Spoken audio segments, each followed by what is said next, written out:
So Lucy mentioned it in her introduction, and your trainers speak the story of it. But before joining Transport for London and City Hall as the Mayor's Walking and Cycling Commissioner, you were Director of Global Partnerships at Nike, which might seem like a slightly strange kind of a massive global US based Portland, and selling a lot of sneakers with some great storytelling around it. Like, how do you and my opening question is, what lessons can we as urbanists learn from selling huge amounts of trainers?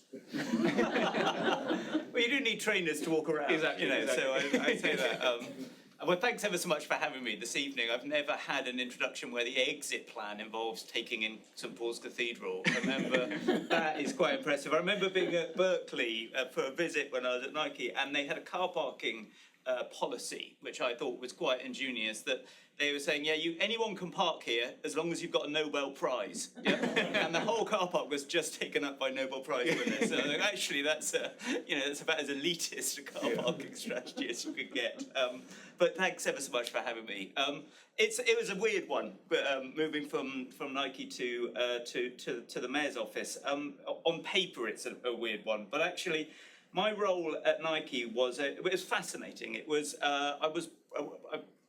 I was boring someone at a party, talking about the role of physical activity and the benefits it had in terms of kids' health, in terms of educational attainment, in terms of social cohesion. If you imagine a graphic equalizer of social policy areas, actually just being a bit more active is incredible in terms of dialing up every aspect of that equalizer. And so I was droning on to someone about a party, and they said, "Oh, you should meet my friend from Nike. They're interested in looking at some of the bigger issues." This was back when Obama was president, where sort of purpose business was the flavour of the month. It feels like a long time ago now, if we think about the current context today. But Nike did an awful lot of different sort of social responsibility areas. They were doing stuff with HIV and AIDS in sport. They were doing stuff with girls in the developing world. Some really, really good initiatives. But it was all a bit sort of random and ad hoc. And we worked as a team to pull together, actually, what role can Nike play in tackling some of the big global challenges, which makes sense and is authentic to the brand. So that was all about, actually, how do we tackle the physical inactivity crisis? As Nike, that made a huge amount, because so much of their investment, their marketing, their branding, their passion was around sport and getting people active. So it made sense to the company as a brand, but it also had a huge role to play at a global stage, because Nike could bring many things, expertise and science, maybe not the forefront in that, but actually in terms of storytelling, which you mentioned, and bringing a bit of, I remember we were doing some stuff with the World Health Organization and bringing in some of the stars. When Roger Federer came in to talk about how the importance of getting kids active and how do you get them passionate about being about movement, about play at that early age, and the impact that if you can get people active at an early age in life, those trends are the trends that stick with them. If you do that pre-adolescence, then these are behaviors that stick. Yep. And so Nike had a whole scheme of that, but it was two areas. One was about kids and how do you get kids active, and the other was how do you design more physical activity into everyday life. Yeah? And for me, that was the bit that really landed. Actually, that comes in a systems change, how we think about our cities, how we think about our spaces, how we think about the way we design spaces, how we think about our communities. Designing it in, so for many people, particularly the most inactive, where you get the most benefit for being active, those people who are the least active, sport can put people off. Bringing in Mo Farah and Roger Federer, that is so far removed from somebody who isn't necessarily even getting 10, 15 minutes of physical activity a day. But when you design the environment in which they're living, where they can actually walk to the shops, or they get off the bus stop a stop earlier, or they walk to the tube station, they work to the bus stop, suddenly the impact that has in terms of public achievement, in terms of policy, in terms of meeting your neighbours, in terms of social cohesion, in terms of mental health, physical health, local economy, you name it, it's better. So that was where it got really fascinating. Nike does a brilliant job at telling stories. It does a brilliant job of marketing and driving that change. But what was brilliant was that this was something every employee in Nike believed in as well at the time, because that's what they were there for. They were there for that passion and the energy for the brand. And bringing that into a public policy context, sort of working with European Union, city governments, some of the UNESCO looking at how you transform PE, which for most people is a truly miserable experience at school. I loathed PE when I was a kid, and that was just, how do we transform some of this and bringing a different perspective, a different energy, a different way of looking at those problems. Yeah. I thought Nike was exceptional at that, and I loved it. Yeah, no, it makes a lot of sense, and that kind of coherence of brand values and storytelling that comes from that. So I think there's a guy called Scott Galloway, and he says around, if you imagine Radisson, a big hotel brand, designing a shoe, it sounds quite rubbish and hard to imagine. But if you imagine Nike doing a hotel, you can kind of see what that might feel and look like. And that's his example of saying he's a kind of marketing strategist, but that's his example of kind of saying that congruence. But taking that same idea, so if you're we had Carlos Moreno here back in, I think this time last year, was it? Or maybe March last year. I'm following in the footsteps. Don't make me feel too awful. September 24. September 24. And what you've both done is managed to talk to very powerful mayors of some of the biggest and most successful cities in the West, and slowly, using data, using storytelling, using a whole bunch of things, build into their manifestos, and also the physical infrastructure change. What I asked him, and I'm going to ask you, what tips?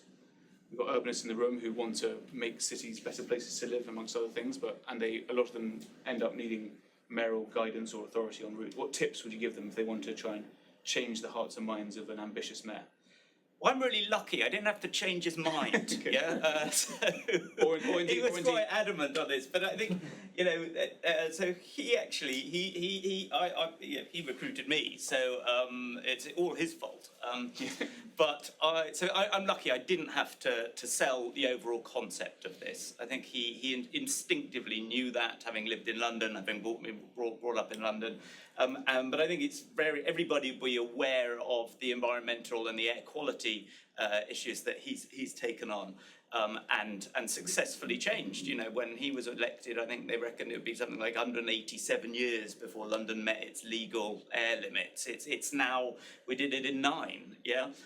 But I think for working with Sadiq, it was actually, well, how does walking and cycling play a role in that? Yeah, how does, if you've got childhood asthma, which is such a problem, or you've got air quality issues, or people getting hit around, collisions. So the other aspects Sadiq's really passionate about is reducing the number of people who are being hurt and killed on our roads, which is far too many, he spends the time with the victims, the families of people in this space. So I think it's about, for me, thankfully I haven't had to do it, but my advice would be tap into the passions of those people who are leading. The beauty of this agenda, as I said, is that if you've got one of those old 1980s Walkman or stereos with all those adjustable pieces, you can dial up pretty much anything. If this is an economics argument, you can demonstrate the argument with data and evidence. You can demonstrate the health outcomes. You can demonstrate the transport outcomes. You can demonstrate the environmental outcomes. So I think, for me, I have a theory of how you change things in a city that I sort of learned through mistakes over the last sort of 9 years. And I would say that, you need that political will. It's absolutely fundamental, that political will, because with that comes the backbone, the ability to do difficult things. Delivering ULEZ was not an easy thing. That was a political, expended political capital, but it changed the air we're all breathing right now, and every second you're in London, it's changing that air. That's the political capital. Finance comes with that political capital, but you also need that technical expertise, yeah? And so we are lucky in London. We've got brilliant people working in the boroughs who have got that technical expertise. I see a couple of people here today. We've got brilliant people at Transport for London. We've got consultancies all over the place who can actually, some of the changes of retrofitting an active travel network into a medieval or Roman city is not always easy, given the constraints and the competition on spaces. So you need that technical expertise. But you also need the advocating and the power of campaigning communities. And I think that is also something that London is very lucky with. There are advocate groups who keep making the case for this at a local level. They're not paid for it, but they are passionate about it. Yep, they are so good, and that helps reinforce all of that. So from a political perspective, you need all of those. But you also, underpinning all of that is data, in my view. Data sets the problem you're trying to solve. It prioritises what you're trying to achieve, where to invest, where not to invest, where will you get the most bang for the buck. But crucially, you need to tell those stories of success. And so from a mayoral perspective, making sure that we can say, well, before there were this number of people being hurt at this junction, so therefore that's the 5th most dangerous junction in the city, we're going to change that, and then over the next period you track what's happened, and lo and behold, you see a fall in the collisions. Some of the ones who've done it falls to 0, others maybe less so because you need to do other things, but you're telling the stories of success, and that fuels this into a virtuous circle. So the mayor will want more of that success because fewer people are getting hurt, the air is cleaner, more people are cycling, there are less problems here and there, and that then gives the more strength and power to the elbow for those politicians who are expending political capital, and that's fueled by the campaign groups. But the campaigning groups are so important, and how people campaign is challenging, because making change in a city, as everyone in this knows, making change in a city, as everyone in this room knows, is difficult, yeah? And making the sort of challenges you want to see is even more difficult, yeah? And so if you do that, so we put in a bike lane somewhere, and then all the cyclists in an area, the politician who's put in the bike lane gets it in the back of the neck from all the people who didn't want the bike lane. And then all the cyclists come in and say, well, this isn't good enough, or it's not long enough, or it stops here. Suddenly the politicians go, well, why would I do that again? There's so many other things in my inbox, yeah? Whereas if you've got campaigning communities group and going, well, actually, this happened, yeah? And we love it. It's not quite right. We'd like it to be tweaked, but we'd like more of it. Or school streets. We've got a school street here. Actually, we want another one at this school. We want another one at this one. That changes the whole conversation. And that works at every level of politics, from a ward councillor to a council leader to a mayor to a prime minister. And so it brings all of those things together. And I think you need that ecosystem of advocates, influencers, campaigners, technocrats and experts, but data is so fundamental to all of that.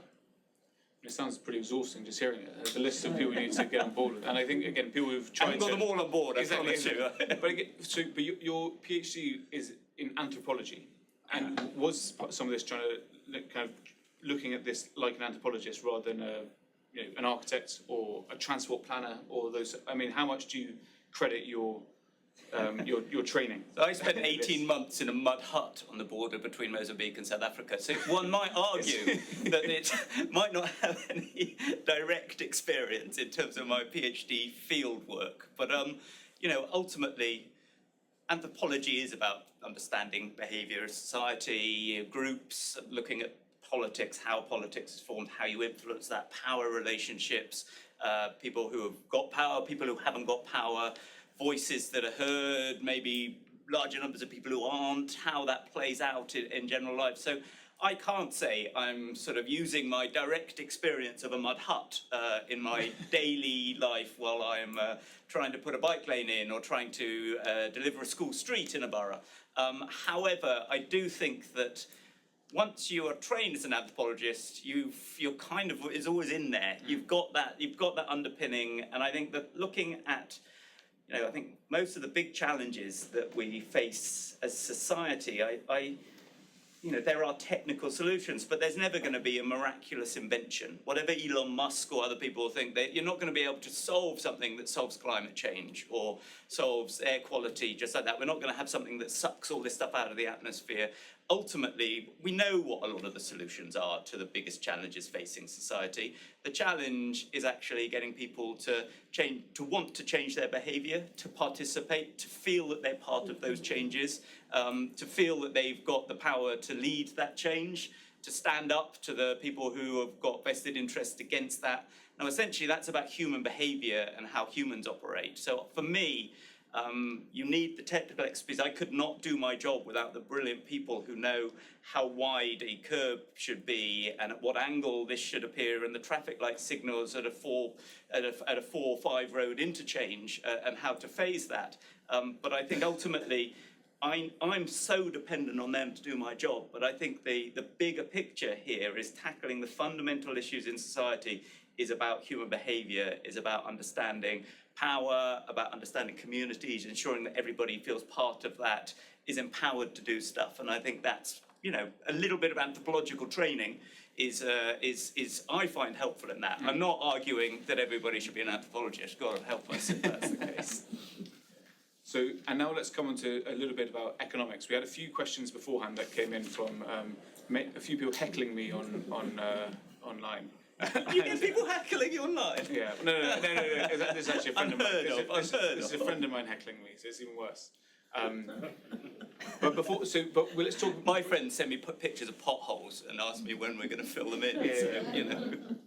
But on that, so not necessarily training like an anthropologist, but from an economist's perspective. And so has anyone listened to an economist called Tyler Cowen or read any of his work? But very interesting and well-respected economist who's, let's say slightly right of centre.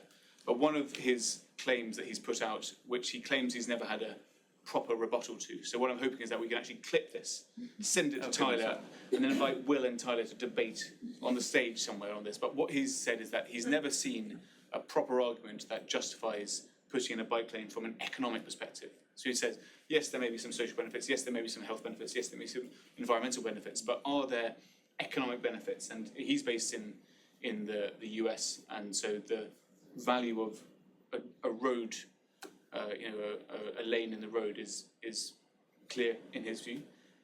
But what would you say if you were going to be, going toe to toe with Professor Cowen on this issue? Because it does underpin a lot, and to the point earlier about how convincing a mayor.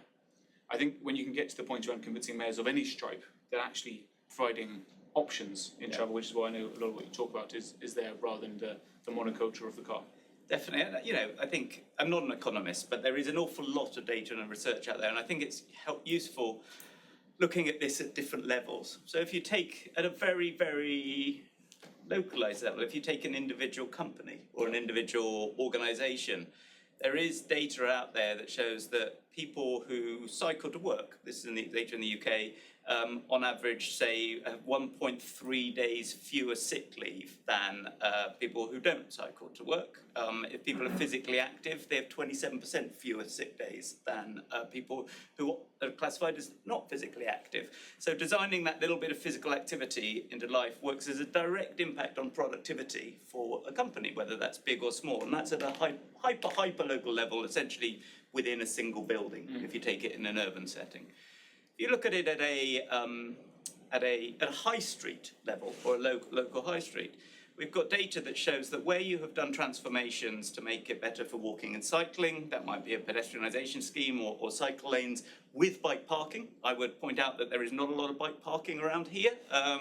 So note anyone in the city who's in this space.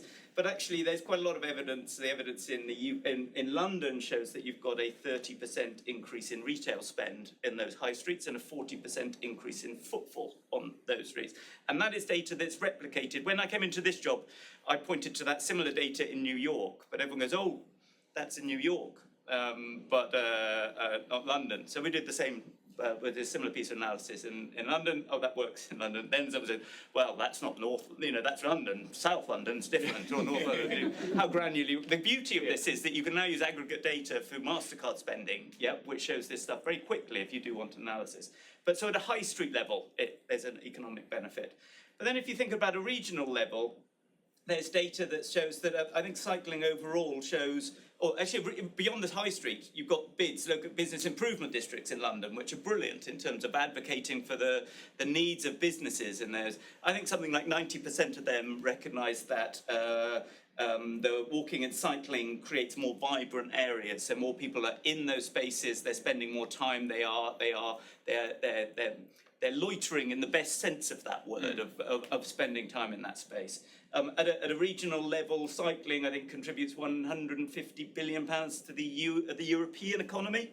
The health outcomes at a large scale are absolutely enormous. There was a study done by UCL and Google that showed actually if you with the right level of cycling and walking infrastructure, there's something like £465 billion of annual health benefits in this space globally. In London, £20 billion. If everybody did 20 minutes of physical activity a day, even two stretches of 10 minutes, yeah, that would be a £20 billion saving £2 billion saving to the NHS in that space. But I think so you can take all the evidence at all sorts of different levels, that individual, that local, to demonstrate the economic benefits of this. But I think for me, the most important piece here, and why it's so important in London, is the systemic change that's happening. If you create a city in which people can breathe in clear air, their kids are safe getting to school, yeah? They feel comfortable walking around, exploring the streets, exploring the shops, whatever interests. If you're interested in record shops, if you're interested in architecture, you can wander around freely. You've got safe streets. You're not worried about being knocked over. You can get around. You can park your bike, etc., etc. That creates a standard of life. That creates a space where people want to come and live. They want to come and work. They want to come and study. And for me, that's the most important thing. That changes the city. That brings in the people. That attracts talent. That attracts curious, the young, students, people coming in. And that attraction then drives investment in business. Yeah? So ultimately, creating that livable city, creating that improving the quality of life through all those things that every survey consistently shows up, this is what people want to see in a city, that's creating a competitive city. And we are in competition. We're in competition with Paris, with New York, with Tokyo, with Brussels, with Manchester, with Bristol. To keep London as the best city in the world, we need to continue to invest in that infrastructure so that people want to come and live here. They want to come and raise their kids. No one wants to raise their kids in a city where they're breathing in poison. No one wants to raise their kids in a city where they are worried their kids are going to get knocked over on the walk to school. Yeah? No one wants to live in a city where they're worried that they're going to get run over when they go to the shops. Yeah? That's the change that's happening, and that's systemic, and that keeps London as the most important city in the world. And the investment in the walking and cycling drives that economic demand for London. And that, for me, is the background to why this is so important. So laying down the gauntlet for Professor Cowan there. Happy to discuss it further. Very, very clear. And I think that multi-level approach is critical to it in terms of actually what makes a place that people want to spend time in, both the moment in, but also maybe the decades in as well. Absolutely. So I think that's a really and to grow old in. Exactly. I was talking about this the other day, how so often we see successful cities or economically successful cities as places to live for a time, earn money and then retire to a quieter or less busy place or a less polluted place or whatever it happens to be. And actually some of the European cities who are thriving even into an ageing population are doing so because they can make places that are accessible even into later life. Absolutely, and there's more and more evidence of the importance of staying active, but physically and mentally, in terms of quality of life as well as quantity of life, as people grow older. And is it Samuel Pepys that said, if anyone, what's the quote about getting bored in London? It is quite hard to get bored in London. Yeah, exactly. But I think, coming back to that point around designing physical activity into everyday life, nobody's talking about cycling from Ealing to Barking and Dagenham on a basis, or sort of hiking around the London Loop on a weekly basis, or running a marathon on the London Marathon route on a regular basis. It's about those small walks. It's those interactions. Now, that just 10 minutes of physical activity has massive benefits, both physically and mentally. It's an emergency procedure for mental health challenges of just being physically active. And so if everybody could build more of that in, not only do they get the physical benefits, which they, which will keep everybody fit and healthy and happy into later life, it also connects people together. So all the Donald Appleyard's work on social interaction and cohesion around being active and walking in a neighbourhood. Suddenly you know your neighbours. We have a programme of play streets, which are wonderful. You essentially block off every Sunday, once a month on a Sunday, you close off residential area with a couple of wheelie bins and a sign and a traffic order. And then everybody pours out and plays in this space. And we had one in our street, and it was a rainy day, and a couple of parents were going, "Oh, should we do it?" And my kids had said, "We've never played in the rain." Yeah, and that made me feel like a terrible parent. Anyway, everybody poured out, the rain poured down, and suddenly there was just these discussions, and people without kids came out. Everyone was standing around having a glass of wine or a cup of tea under umbrellas, chatting. And that triggered someone going, "God, we could really sort out the local park." And that triggered a sort of a litter pick, I think it was. And then there was a Friends of the Park group. And then suddenly there was a little grant from a foundation to improve the play area. And suddenly there's been this transformation, all of the basis of those little social interactions in that space. And I think those small interventions have huge benefits, both economically but also socially, and I think that's such an important part of our city. And being physically active breaks and designing this space where people can interact and move breaks down a lot of the barriers and that we see with a more car-based system. Yeah, no, it's beautiful, and I completely agree with that point. Sticking to economics for a moment, and this is a point which I should both declare an interest and also I probably should raise at a board meeting. But for Transport for London, one of the targets is to, I think the big mayoral transport strategy indeed is to have 80% of journeys being walking, wheeling or cycling or using public transport by 2041. And I always kind of felt how much of our own revenue, so let's say you do your job, continue to do your job unbelievably well, moving people away, yes, from the car, but also from other options and getting everyone onto bikes. Yeah. Is this an existential threat to transport operators around the world? Absolutely not. Actually, all the evidence shows that a lot of the active travel creates new journeys. Yep. So they create new journeys that maybe aren't happening previously. But they also, I think one of the most important pieces of this is actually the integrated approach. If you use a car on average, the journey in London, someone who's using the car will walk for maybe 1 or 2 minutes as part of that car journey. If you use the bus or the tube, it's 8 to 15 minutes of walking as part of that. Yeah. So public transport is a form in my mind of active travel because you are being active to get there. Yep, that is a public health benefit in itself and is reducing congestion. If you think about the PTAL, where PTAL is the sort of public transport access levels, is it access levels? Yeah, whereby essentially we're a planning tool for how far away you are from a position of public transport. In outer London, which is very different to where we are now here in central London. There is much less density of housing, there's much less density of public transport network.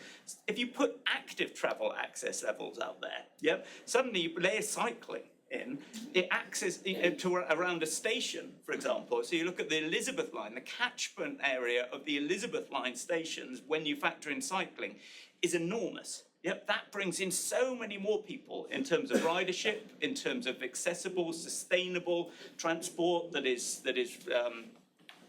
cheap compared with the overall running costs of the car, that's good for the environment, all those benefits. So for me, if it was just, my job is not just about promoting walking and cycling. My job is about promoting that city that I was arguing for. And that is, how does walking and cycling fit with public transport? And that, I think, is the key thing, that integrated approach. We shouldn't be playing off buses against bikes or buses or car, all those sort of things. All of this fits together into a sustainable passage, which is exactly why in that transport strategy, it's 80% of those walking, cycling and public transport, because that's the goal here. And we know, I think I always use the example of the school run is a really interesting change. Historically, in the 1970s, so when I was a kid, I think something like about 80% of Londoners travelled to school independently. So that means no kid at school was driving at that point. So they were walking. Quick show of hands. How many people in this room, when they went to school, walked or cycled or scooted to school when... Yeah, so that is, I would say, for the people who are watching on video, probably about 80, probably 70 to 80%. Yeah. So today in London, that's 25% of kids doing that. Yep. That's been a change within my lifetime. Yep. We see 250,000 car journeys every morning a part of the school run in London. That creates congestion. That creates pollution. That creates unsafe roads because more traffic increases road danger. The challenge then is that people don't feel safe enough. They feel that their kids are breathing in polluted air. They're walking on dangerous roads, yep. And therefore they decide that actually putting people in a car is the best way to solve that problem. So creating this vicious cycle in that. So breaking that cycle for me is so crucial in terms of seeing the change that we need to see in our city and having that impact. And there are some brilliant ways of doing that, but it is one of the changes that we're facing. Yeah, and that idea of breaking down different activities, so you're looking at both at a place-based level, but also a kind of activity and format level. Absolutely, yeah. So on the place-based element, one of the things I know a lot of people in this room will be interested in is that the Mayor has committed to move through with I'm not sure it's called the pedestrianisation of Oxford Street, but plans for Oxford Street. You'll tell us more about it. So, I mean, where are we going with this? Obviously, it's we've gone through several stages of consultation. It's going to transform what's the biggest and one of the most successful shopping high streets certainly in Europe and probably in the world. Yeah. And I think it's just around 2% of national GDP. I think it's extraordinary on Oxford Street. So it's one of those things which is absolutely extraordinary. And so, again, back to this economic argument around what is placemaking about. You must be doing some studies that kind of look into that. But what can you tell us, and what's to come? So I think this stems back to that point around keeping London economically and globally competitive. Yeah, and as a responsible city authority, we need to look after our vital assets. We need to nurture our vital assets. And let's be honest, the West End is one of those vital assets, whether it's the entertainment aspect there, the retail aspect there, the theatres, the bars, the restaurants, the parks, the architecture, walking up and down Regent Street or looking at some of those buildings. That central bit of London is absolutely wonderful, and it is popular. With about 120 million visitors a year visit Oxford Street. But if you look at Oxford Street, which is the nation's high street, if in terms of its retail status, the number of people who shop there. You spend time on that street, yeah. It is actually very, very uncomfortable, yeah. In terms of your own individual perspective. When I worked at Nike, one of the biggest stores that the company has is on the corner of Oxford Circus. We'd invest an awful lot of money in the experience, the consumer experience inside that store.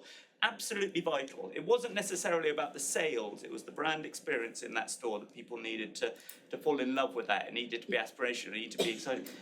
That experience stopped the moment people left the doors of that store because the pavements are overcrowded. You have a very high number of collisions. I think it's something like 57 collisions on average. I think has been in the past an average of, sadly, a fatality a year on Oxford Street. If you spend any time, next time you go there, have a look at just how crowded the pavements are. Have a look at how many people step out to try and avoid things. People move at very different paces on Oxford Street because some people are using it as a thoroughfare. Some people are window shopping. Some people are lost because they're visitors and everything else.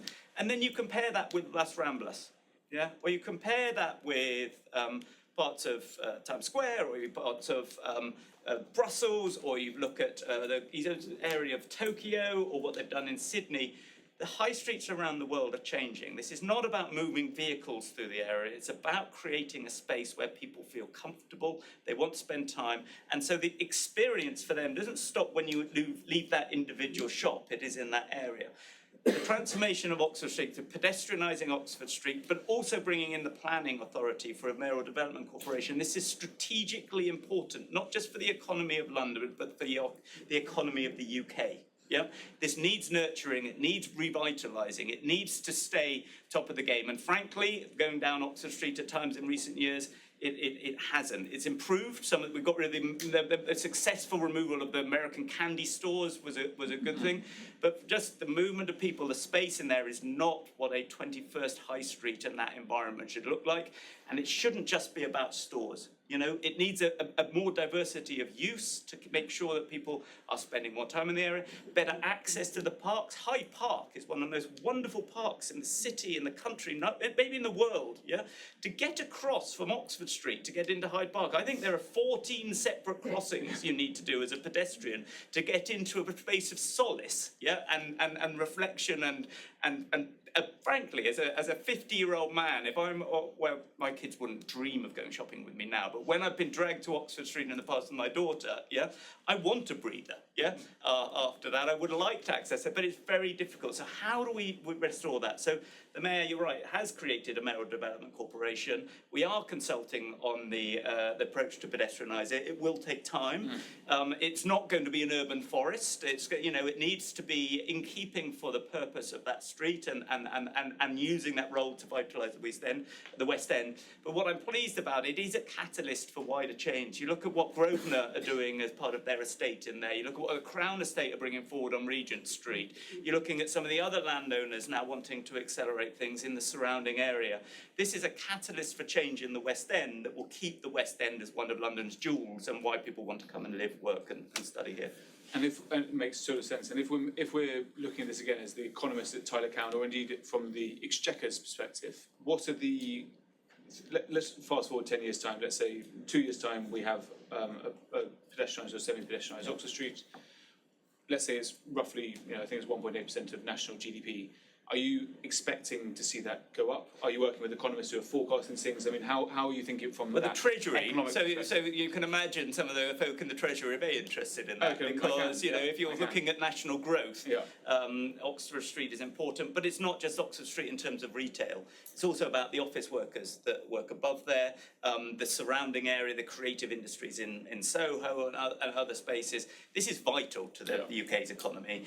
We have got studies who are working really closely with the Business Improvement District. The landowners are all wanting to see that change because they need to invest in this space. And so it comes back to that fundamental piece I was talking about, which is actually you make the city more pleasant, more convincing. You see the economy boom, you'll get the investment. We're already seeing people talking about stores coming back to Oxford Street or more competition for that space. Now there's a different narrative around the space. IKEA coming in, Topshop doing stuff again, Puma coming in. There's a change of environment and that's what's needed. And do you imagine that translating through, again, to the point earlier about the almost kind of objective, the data and the economic arguments that may be for any colour of mayor? Yeah. And we may be seeing a change in a different mayor before 2030, whatever it happens to be. And do you imagine those arguments being able to, if we had reform, the reform candidates in City Hall, are these arguments credible? Because again, in a generic sense, we seem to think of driving as right and walking, cycling as left. And I'm not saying it is that, but that's kind of the narrative that is often whipped up for strange reasons. Do you imagine there's a world in which that a reform government, you could make the case to Mr. Farage that he should be doing this for solid British reasons and economic value? So I'm not sure Mr. Farage will be listening much to me. However, it would be very odd for whoever's in the Treasury at that point to say, actually, look, I tell everybody who's doing a scheme, make sure you've got before and after data. Yeah, what was the data before it went in? What's the data afterwards? That's what makes the case. 100%. Yeah, and that creates the stickiness for schemes. It also creates the contagion. Yeah, that actually, another high street wants to do that because they've seen that growth. Yeah. Oh, that's interesting. That worked there. We do it. We look at what's going on in Paris. Yeah, look what's happening in Barcelona or in other cities. That before and after data proves that this is the case. So it would be and when you've got more people coming in, more people celebrating London, more people enjoying the West End, more people spending money in that space, more jobs created, it would be, what did Sir Humphrey used to call it? A courageous decision, Minister, to remove some of this once you've got that data. Yeah. You know, could you imagine rolling back on ULEZ, yeah, where you have got kids breathing in legal air limits, yeah, where you've got, you know, all of the progress that's happening. The political uproar of saying, no, what we're going to do is bring in more pollution into your neighbourhood, yeah? We want more dirty air in your school, yeah? You know, sometimes once these things are in, it's very interesting, low traffic neighbourhoods have been a particularly contentious political issue over the last few years. When you do the polling in those areas, people don't want them taken out, yeah? Because they might be scared or, you know, challenges going in. But once those changes are happening and people like that, they see what's happening, yeah, they want it. Where we've done school streets and the air monitors inside the schools show that kids are breathing cleaner air throughout the whole school day, the question is not, I don't want this for my kids. The question is, why hasn't my school got it in the school round the corner, yeah? And so, again, I think the before and after, and we don't get everything right. The before and after data can also shape how you improve things and how you change things. But I think without the before and after helps the stickiness of this. It will help them, it will help people will not go back in schemes once they are popular, yeah? And once they're in bed and people see and live and experience those differences on a daily basis. So, you know, it would be, as I said, I think it would be a courageous decision to go against that. But, you know. So something that I've got two more questions for Will, and then please, I need hands up, hands in the air as soon as we're done. I will take a few at a time. Something that is happening now, and that I personally use quite a lot, but a lot of people are pushing back against around e-bikes and e-scooters and bicycle parking, this kind of stuff. And when I posted that we were doing this event, a very distinguished ambassador of all people posted under it saying, make sure you ask about these crazy cyclists and that they make sure they obey the laws of the road as well. So, I mean, I guess a question, and I know you're pro road safety for all users, but how would you make the case for, you know, well, maybe just address that as an initial point. So I think there are 2 points here. One is the issue of e-bikes and dockless e-bikes, I think in particular, which we can come on to. And then the second piece is actually behaviour of road users and the input on that. And I'm going to start with the behaviour of road users piece. As an anthropologist, some time ago, I did some work on civility and this concept of civility, which I think is the sort of, I concluded it's the oil that makes the cogs of society work. And there's no coincidence that the sort of general ethos of treat other people how you would like to be treated flows through every major global religion. Yeah, it permeates everything because essentially, I think it is from just a purely functionalist perspective, it keeps us all working. It keeps society rolling. And so I think that ethos, somehow when we get into vehicles and we get onto the road, it all falls apart, you know. And so I genuinely believe that we can all do more in this place. I know this is being recorded, so I should probably not say this, but I'm going to anyway. I wanted to run a campaign saying, don't be a dick. Yeah? If you're driving a car, don't be a dick. If you're riding a bike, don't be a dick. Yeah? If you're driving a bus, if you're walking, you know, or whatever. And maybe that is slightly inflammatory language, as my marketing colleagues pointed out. But what I mean by that is look out for other people, irrespective of what mode of transport you're doing. And I think, you know, historically in London, I moved to London in 2000 when I came to the LSE. It was a brutal, brutal city to cycle in, yeah? The only way to cycle in London and survive was to be aggressive, yeah? And understandably, they were aggressive roads. It was a horrible environment. As we have put in more and more infrastructure, yeah, that is calming things down, yeah. And I believe that cyclists have the right for safe infrastructure. Yeah, that is why I spend every single day and my endless. I didn't think I'd be getting death threats for it, but you know, it's such a fundamental right for things. but people have the responsibility then to use that infrastructure in a way that keeps other people safe. And ditto car drivers, ditto pedestrians, everybody. And so I think that is a fundamental piece in terms of the behavioural piece.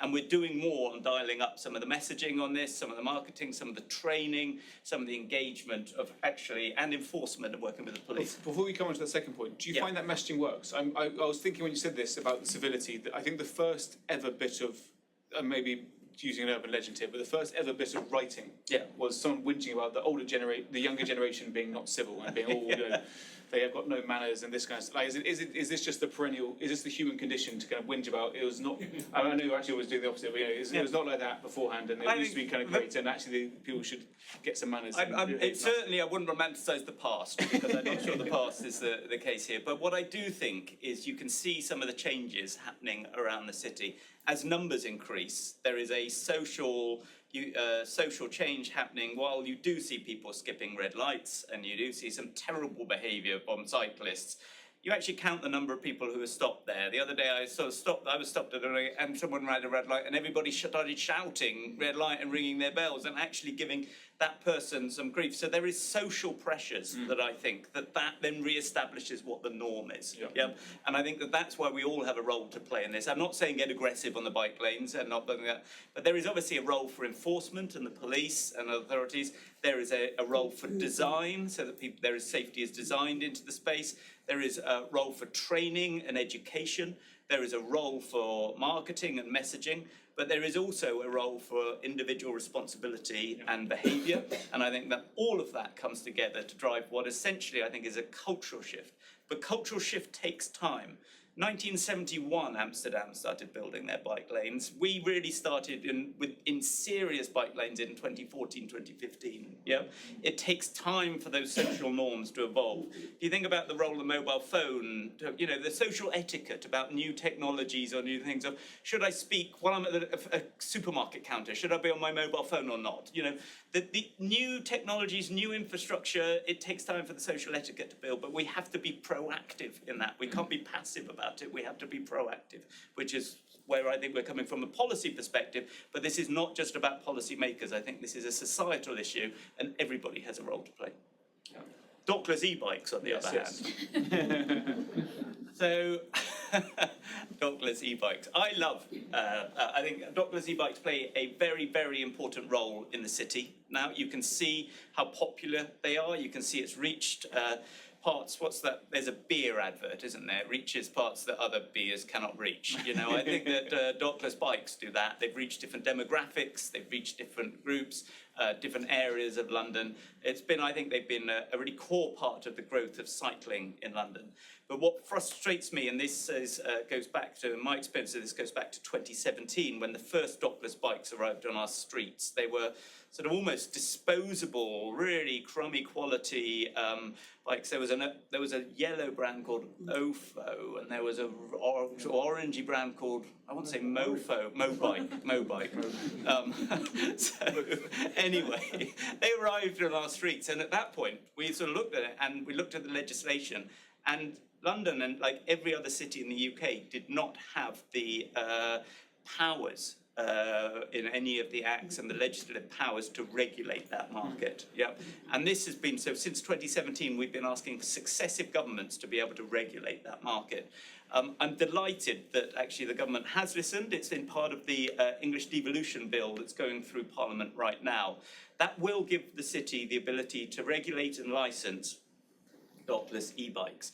They have a number of consequences this will have. One is the parking arrangements can be sorted out, because having them parked all over the pavement, anyone with visual impairment, anyone with mobility aids, anyone with kids, dogs, or just someone who is not paying attention, you know, it turns out what should be an inherently safe space into an obstacle course, and that is clearly not.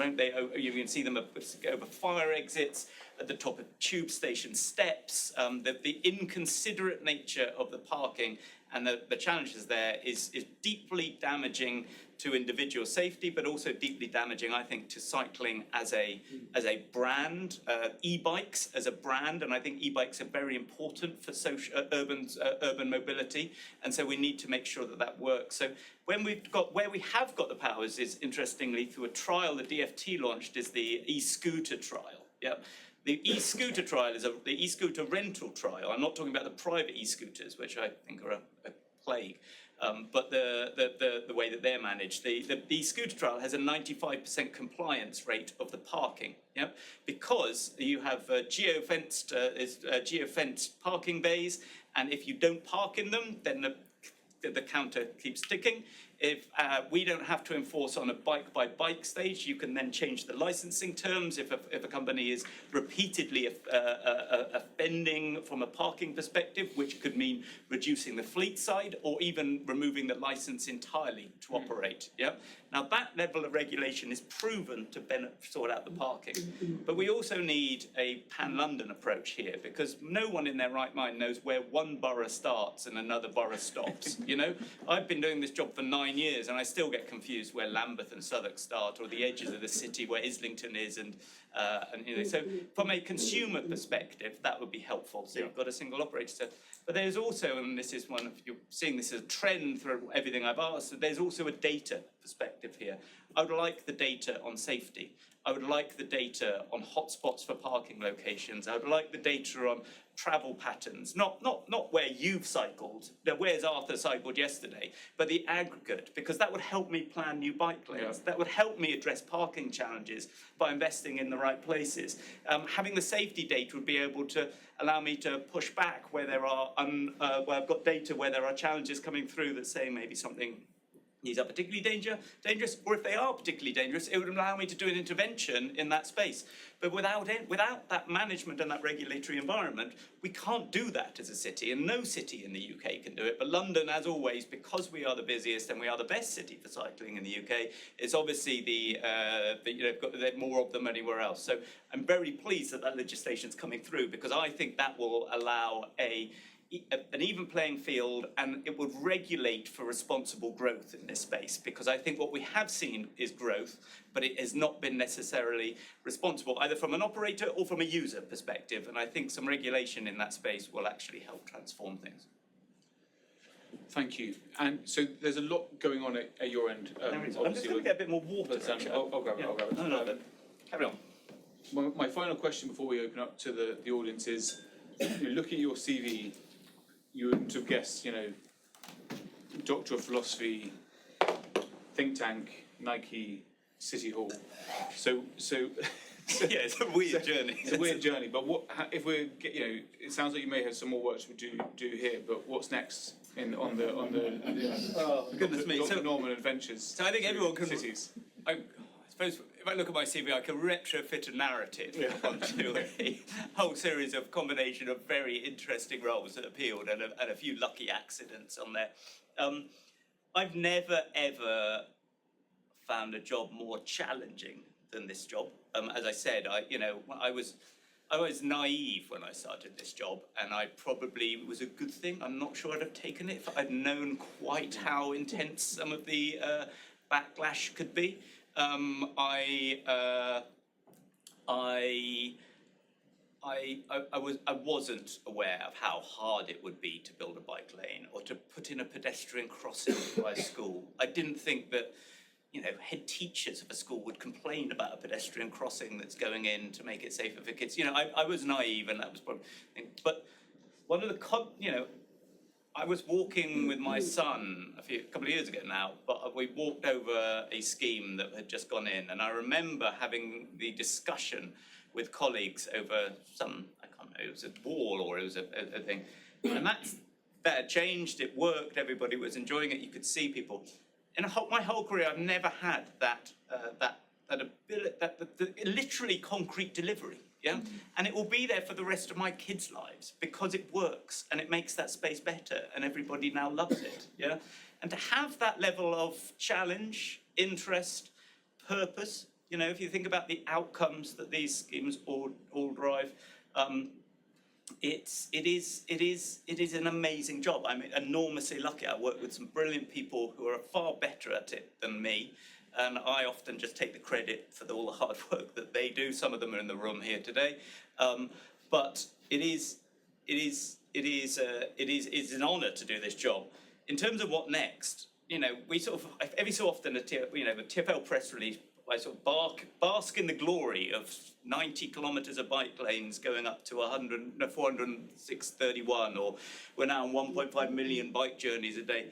We're at the beginning of this. Yeah, there is so much more to do. Yeah, that actually, you know, you look at the role at school streets, all the challenges are still out there. We are making really good progress, but there is so much more to do. So, you know, at the moment, I can't really look beyond that. I've got a list. My inbox this morning was full of either things coming in or challenges happening. So, at the moment, I'm not going anywhere, and I'm not quite sure what would.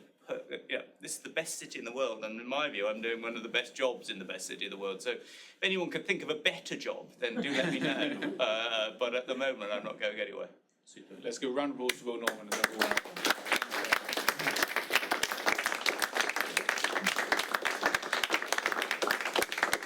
So we've got some time now for questions. Should we take a few over here to start with, and we'll go across them? So, gentlemen, and we'll take two at a time, shall we? So, gentlemen here and then there. Hi Will, so we have a friend, a female friend, who wouldn't have considered cycling to work were it not for the bike lane that was built.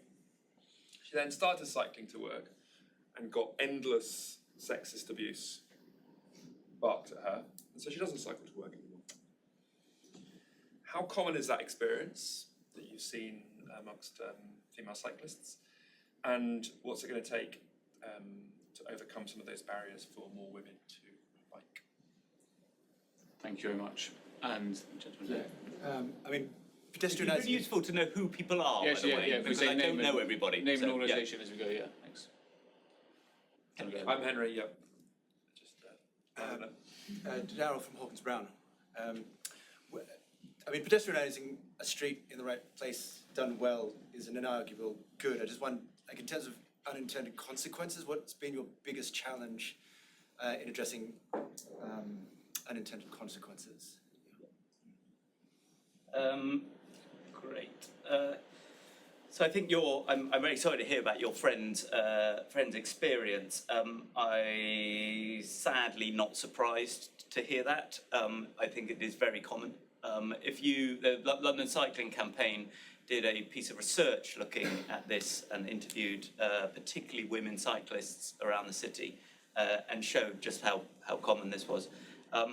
But sadly, it isn't just people cycling. If you interview some women cyclists about that, you will hear their experiences. If you do similar work on women using the underground system or walking in parks at night or what have you, this is not an uncommon feature. It isn't unique to cycling. And so I think there are things that we need to do about our cycle infrastructure that design it better for everybody. So, for example, there are things that we can do to make things not just safe in terms of a road danger perspective, but safe from a social safety perspective.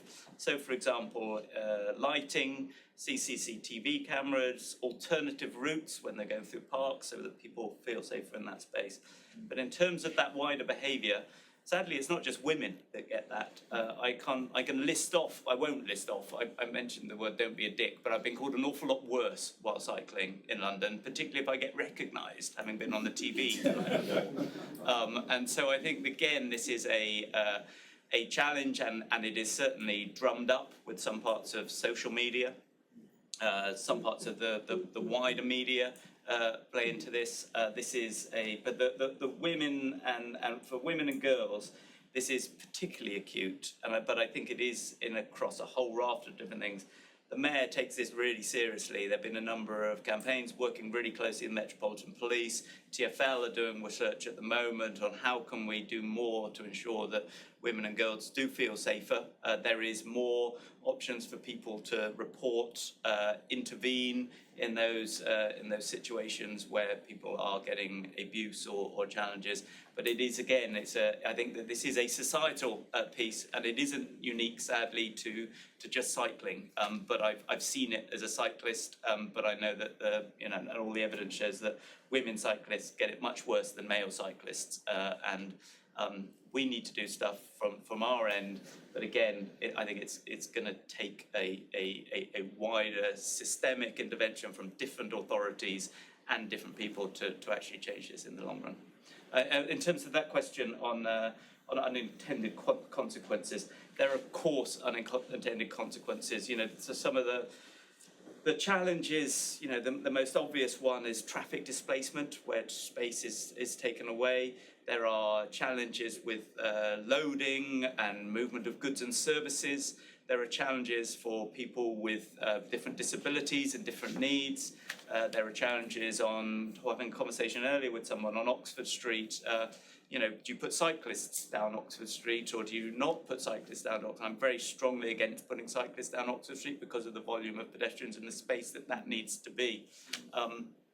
I think that how to deal with the unintended consequences is to learn from our own experiences and our own mistakes, the value of traffic modelling and making sure that is done properly, recognising that it's often the worst case scenario, which shouldn't be the barrier for all change, but it is an important part of this.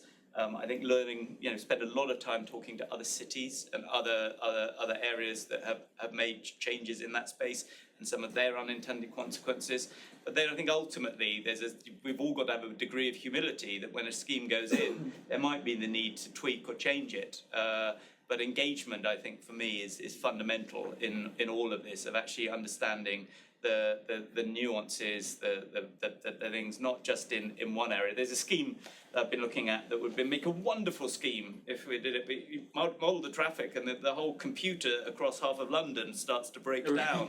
And until there is a radical change in traffic flows in central and inner London, that scheme just is not possible because there is always the risk of you could win the battle, but you need to think about the long-term consequences of this. So having schemes that go wrong, that have unintended consequences that could be potentially catastrophic, then create a backlash, and rightly so if there are those consequences, but those backlash can then actually threaten other progressive changes that are needed somewhere else. So I think it's a very, very important question. I haven't got all the answers on that, but I think it's something that we try and understand as much as possible what consequences might be, but there will always be some unintended consequences, and we need to go back and always keep live and looking at it. There's one thing that's certain in London: it will keep changing, and that is, I think, one of the best things about the city, but it also makes one of the problems, so there will be ongoing change. So we'll take these. Let's say if we do fast questions and fast answers. Oh, sorry, I'll be fast. Because I think we're basically running out of time, so we'll take this kind of cluster here of great questions. I can tell already. Grant Smith, Temple Bar. A lot of this evidence is data-driven, LTNs and so on. How do you compensate for the emotional aspect? Because when you're talking about cars, people do become quite emotional. So how do you deal with that? Thank you, Grant. And then Paul Lincoln. I live on Golden Lane Estate, which means I've been able to walk to work for the past 20 years. Could you envisage a mayoral policy that encouraged people to live and work in roughly the same place? That's great, thanks. We'll take these two next, and then if we go quick answers to these, then we'll try and chunter through a few. Just the two of them, or do you want to do more? How do you take on the emotional aspect? I think you fight emotions with emotions, and the positive emotions of, take an e-bike, I've never seen anybody get on an e-bike and not smile within 3 or 4 minutes of using one, That is one of the most powerful marketing perspectives in the world, There are very few products, I spent years working with people who flock trainers. They're all basically the same. But you get on an e-bike and you smile, And so I do think using emotion to combat emotion. So data's vital, but storytelling, emotions, and and who you hear things from is so important. Hearing people you trust. Yeah. If it's just the Walking and Cycling Commissioner saying walking and cycling is good, yeah, it doesn't really cut through. But if it's you talking about at the school, how do you create the conversations at the school gate or at the pub or that sort of thing? Paul, the walkable city. I won't mention 15-minute cities. They get contentious, but I do think that thinking about mixed-use planning, how we plan our neighbourhoods. You're lucky to live. I think we met when we were previously, and I know where you are, and we went for coffee and tea. I think where we were, and you're exceptionally lucky because you've got that walkable neighbourhood, and you've got that. And I think that's part of the whole strategy. If people can walk to work, that's great. Yeah, but let's be realistic. Not everybody's going to be able to do that. So if everybody can walk part of that journey, I think it's fundamental. And the ability to walk safely to the tube station or to the bus stop, yeah, that for me is the first step. And then ensuring the jobs are spread around the cities, so that not everybody has to commute into the centre. And is a wider planning piece. This is why we have a London plan and planning authorities, I suppose. So these two here, and then we're going to go to the back row after that. So. Ben Paul, I wear various hats. Just very quickly, the 80% figure that is a target, what is it now? And what's preventing London from having regular car-free days, or even central London being permanently car-free?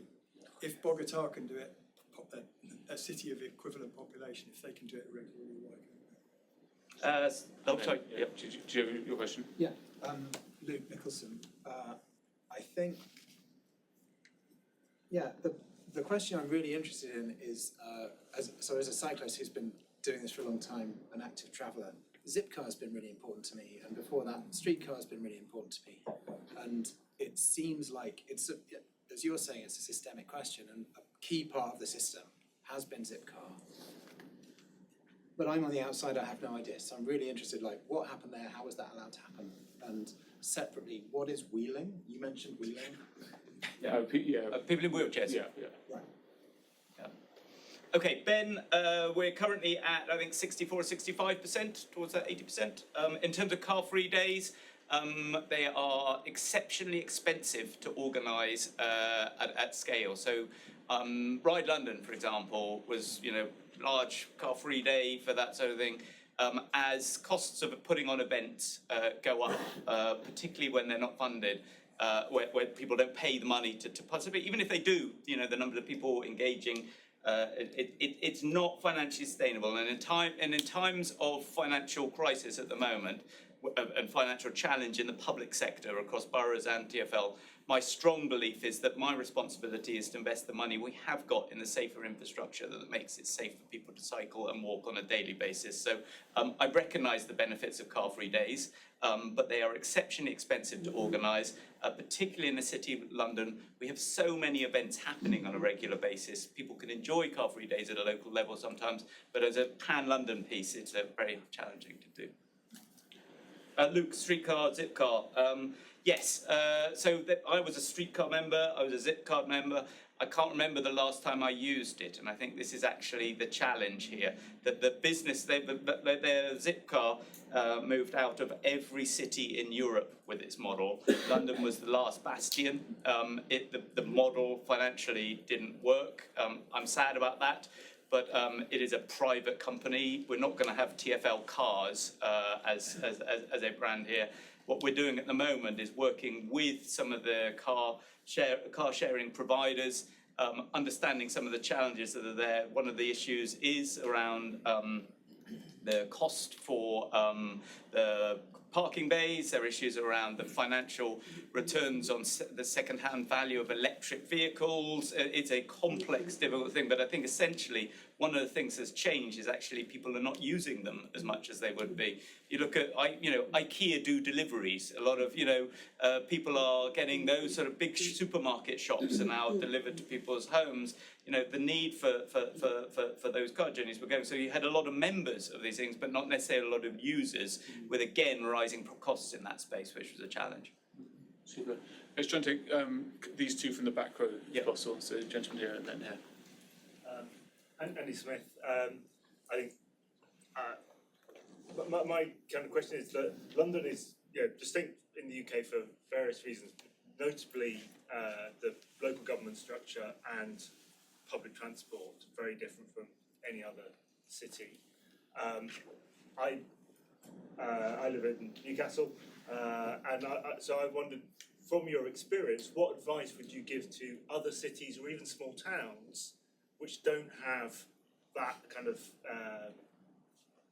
that context that you have in London, for building active travel in those cities? Yeah, thanks. That's a great question. That was on my list as well, so I'm glad you asked that. Hi, I'm Matt from Walkwheel Cycle Trust, formerly Sustrans. Hi, Will. Hey, Matt. You talked about integrated transport. What opportunities do you think for the integrated transport strategy to normalise cycling so that organisations like ours are no longer needed? Am I just doing two? Yeah. So, Andy, I think that's a very interesting question. We are blessed in London with our public transport system. Yeah, we're blessed in London with our density of population and the scale in which we can operate. And I'm not, it's very, the tube is what, 100 and something years, 150 years old. We've got a bit, that is challenging to bring in. But I do think the bus system and trams are a much more affordable way to deal with that and to bring that in quickly. So I do think the public transport is one thing. Local government in London, doesn't necessarily make it easier to deliver what we need to see in London. So to deliver a cycle route in London, for example, that may be a strategic cycle route, could potentially go through 3 or 4 boroughs, all with different political ambitions, different highway authorities. There are 34, potentially 35 highway authorities in London, which is, if you're going to design a city with, so cities like Newcastle might have actually a better bet for delivering some of this stuff because it's the transport authority is responsible for all the roads, So don't despair, is my point in that space. Actually, you've got some advantages over us. If you look at Paris, they've got one transport authority managing the roads, and in a much smaller area, but have managed to do an awful lot more in that smaller area. Greater Paris is different.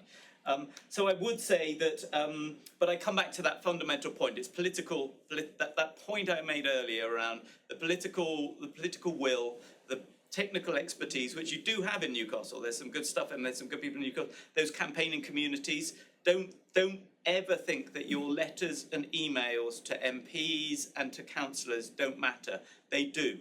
But always remember there will be 3 times as more people angry about something as there will be happy about something. Yep. So always remember that there will be that disproportionality in that. So that campaigning community and that data. Again, use the data that is available to do it. But it is that model that will change. And it is, you can see the role Active Travel England are playing, the Walkwheel Cycle Trust, other groups, Cycling UK. You can see the infrastructure and the reach and the ambition is moving outside of London. We'll continue to do it better, but you're seeing the change happen elsewhere too. Matt, in terms of the integrated transport policy, you're absolutely right. I shouldn't have a job. This is mad that this is a job. When someone says, when you introduce me and say that I'm the Walking and Cycling Commissioner, the number of people said, "What sort of job is that?" It shouldn't exist as a job. It just shouldn't. This just should be business as usual in a country, in a city, in a town. Walking and cycling should just be built in and integrated into that transport strategy. But it isn't, and it hasn't been, and we haven't got the cultural. We haven't got the history. We haven't been doing this long enough for this to be embedded. If you look at Amsterdam, they started in 1971. They already had a 10% mode share for cycling, and they've been investing significant amount of money into a city the size of 3 or 4 London boroughs over the past 50, 60 years. We have got a long way to go yet. But I think it's accelerating. The zeitgeist is changing, and it is that integrated piece. We need to do more to work with our colleagues with other modes of transport. You can't have an integrated transport system with nowhere to park your bike at the end destination or the interim destination at stations. You can't have an integrated transport strategy where your bike keeps getting, all you come back for and is a lock and a wheel, or a frame outside a park, basic station. There are some basics, I think, that we need to get right as a city, but as a country, sorry. as a country. But the fact the UK is now developing an integrated transport strategy, which you'd have thought might have cropped up on someone's agenda before now, yeah? But that, I think, is a source of hope, because it is actually being aimed to think about how do we break down some of those barriers. But I do feel that you and I, or our institutions, might exist for quite some time to come. Super, that's a nice... There are a couple of people here. I think we're now at time, so maybe if we do it over drinks, if that's okay. But kind of planning ourselves out of a job is a nice way to end the public discussion.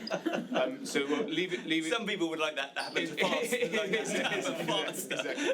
Maybe I would. But do stick around for drinks and to ask the question as well.